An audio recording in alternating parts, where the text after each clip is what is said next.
Hello, I'm Paul Michelman, Director of Content for Harvard Business Digital, and our guest today is John Boudreau, Professor at USC's Marshall School of Business and co-author of Beyond HR, The New Science of Human Capital. John, thanks for joining the program. It's a pleasure, Paul.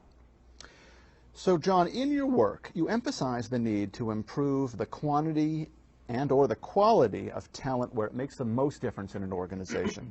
So implied here, it seems, is a two-step process. First, you need to determine where talent has the biggest impact. And second, you need to figure out how to improve the quantity or the quality of that talent.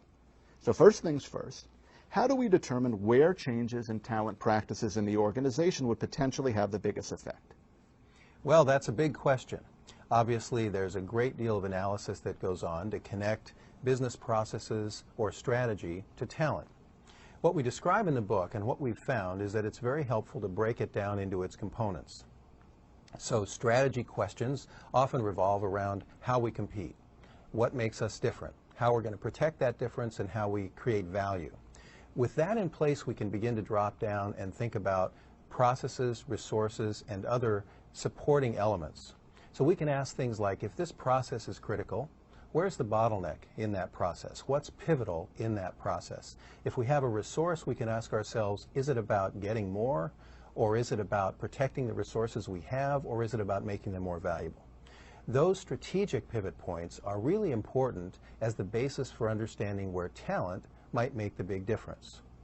For example, if you think about Disneyland, the high-level strategy is surprising and delighting customers, and I think everyone would agree on that. But at that level, we can't really say where the pivot points are in talent or strategy. Turns out Disney does a lot of things well. But one of the things that everyone says could be improved is waiting in line. It's a bottleneck. It's a place where there's a great pivot point for Disney. So the talent that might be most pivotal at Disney might be the talent or the organization that could make a difference to waiting in line. Okay, so when I went to Disney, which I've been to now a few times, much to my chagrin, my daughter gets most surprised and delighted when she sees Goofy or Mickey Mouse. Are they pivotal? Well, it's an interesting question. They're very important. Mickey Mouse, we could say, is the franchise for Disney. But for a strategic leader, a manager of the park or a senior leader, a better question is what's pivotal. So the real question is interesting. How much difference would we make improving the performance of Mickey Mouse versus improving the performance of some other talent pool that might be more pivotal? Okay. So in thinking about our own organizations, how do we as managers figure out who those pivotal people are? What are the questions we ask to determine that? So I think the first question is to ask what's pivotal in our processes or in our strategy. And it's surprising how infrequently leaders understand the need to make that connection. Everybody wants to dive right to the human resource practices. I need a new incentive system. I need better recruiting. I need a succession planning system. It's the language of HR. It's our practices. So for leaders outside of HR, one of the first things they need to do is to think about what is pivotal in the process or the business or the resources that I manage here. Then they can start to say, where could talent improvements make the biggest difference right there? Should this process involve employees themselves? Should I go around interviewing my employees to try to figure out just how pivotal they are? Well, you bet. Not only to figure out how pivotal they are, but one of the big points we make in the book is to figure out how pivotal they might be. Employees see lots of places they can be pivotal that leaders, even managers close to those employees, might not see. One of the great things about the human resource field is we've developed some pretty sophisticated control systems, things like job descriptions, etc. Increasingly, in fast-changing organizations with global competition, as strategies change, the nature of the pivotal elements of the job change. And when that happens, it's often employees that have insights into how they could be more pivotal to the organization. One quick example, I do some work with the United States Navy. The head of HR for the Navy talks about when ensigns become essential.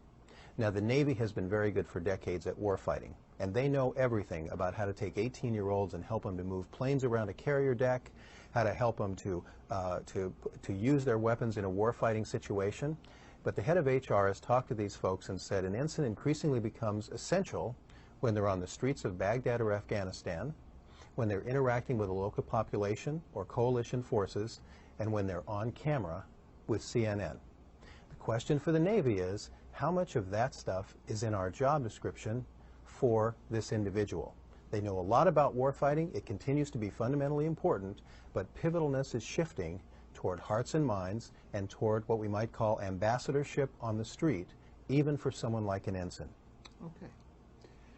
So let's say, for the sake of our discussion, that we've achieved point A, which is to determine who are those pivotal people. How now do we develop them? What steps should we be taking? Do they get special treatment?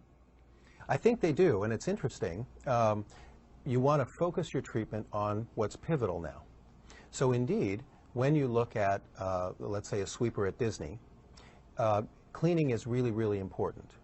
But cleaning is also something that's pretty well engineered and worked out at Disney. It's fundamentally critical, but the difference between worst cleaning and best cleaning at Disney may not be very big.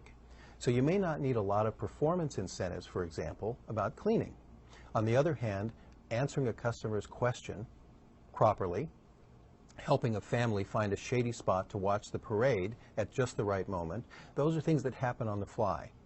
In those areas, sweepers may vary a lot in terms of their performance. So yes, we want to aim our investments at the pivot points. That means we probably do things differently for sweepers than we do for Mickey Mouse. And it probably means that we aim our performance incentives and our performance management to those places where performance really makes a difference, and not just do it everywhere for everyone. Okay. So how do we continue to shepherd the development of our pivotal players, of our pivotal people, our sweepers, without inhibiting their development, without forcing them to stay in a role that they might want to grow out of? Say I'm a sweeper, but I want to play Mickey Mouse. Yeah.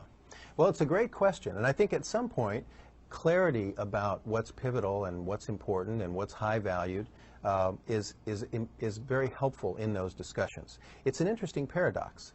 If you're at Disney and you say, I want to serve our guests in a way that gives me a lot of discretion and a lot of chance to make decisions, the answer might be, we need to get you out of the Mickey Mouse costume and on the street as a sweeper. That seems counterintuitive. Obviously, Mickey Mouse is so important. It's important that sweepers understand that we're moving them to pivot points. What Disney does is it often offers sweepers the chance to work in the stores. Sweeper supervisors get the chance to sit in on park design meetings so that the supervisors tell the park designers all the things that sweepers are encountering on the street that might make the park better. So there are pivot points all along the development path, and when you're lucky, they actually build on the pivot points that were earlier in your career. Sweepers on the street are helping customers seeing things no one else sees. When they become sweeper supervisors, part of their job is to help park designers understand that and build better parks because of it. So it sounds like when you develop or when you uncover a pivot point in your organization that was unexpected, you might have to do some readjusting of people's preconceived notions about what roles are important and what aren't. Not just preconceived notions, but it often goes right to the heart of our structure. So if you're an organization that's traditionally defining sweeper jobs as more custodial, and you look at the difference between how you might pay or develop or train Mickey Mouse as opposed to sweepers, and you're missing this hidden pivotalness, well, it's a very big change in virtually everything you do about sweepers, from their job description to the way they're recruited, to the way they're selected, to the way they're appraised and rewarded. Okay. John Boudreau, thank you very much. Thank you. Pleasure.